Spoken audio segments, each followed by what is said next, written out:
My dearest, today with St. John Bosco, we seem to be facing Jesus himself. Think about that time when they went with a carriage to take him because they thought he was out of his mind, he was crazy, poor John Bosco. In the same way, they go to Jesus saying that he is out of his mind. And they were scandalized by John Bosco, as today in the gospel, people closest to Jesus, family members, are scandalized by Jesus. The people closest to Jesus cannot accept that he, one of them, is the Messiah, God in our midst. And they do not trust him. They are even scandalized, and without trust, of course, Jesus does not perform the miracle. So let us try reading a page from St. John Bosco to understand why he had such a difficult life. So here John Bosco writes, "It is certainly easier to irritate than to be patient, to threaten a child than to persuade him. I would say again that it is more convenient to our impatience and pride to chastise those who resist than to correct them by putting up with them with firmness and benignity.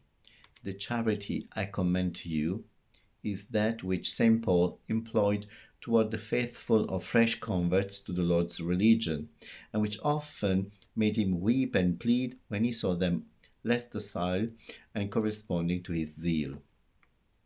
Hardly, when chastising, do we retain that calm which is necessary to ward off all doubts that we work to make our authority felt or vent our passion. Let us regard these young people as our children. Let us put ourselves almost in their service, like Jesus who came to obey and not to command.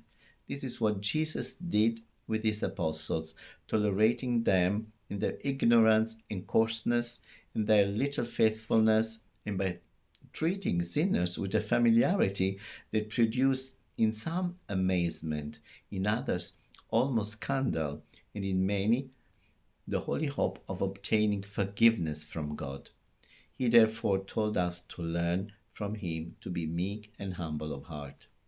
In certain very grave moments, it benefits more a recommendation to God, an act of humility to him, than a storm of words, which, if on one hand only produce evil in those who hear them, on the other hand, do not benefit those who deserve them.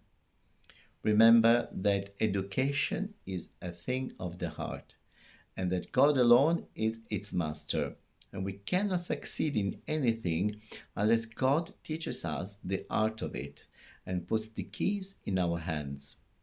My dearest, those who, like John Bosco, imitate Jesus so much that they become an utter Christus, they have a hard life, while making life easy for others through gentleness and humility. They are mocked, accused, humiliated, but they remain holy.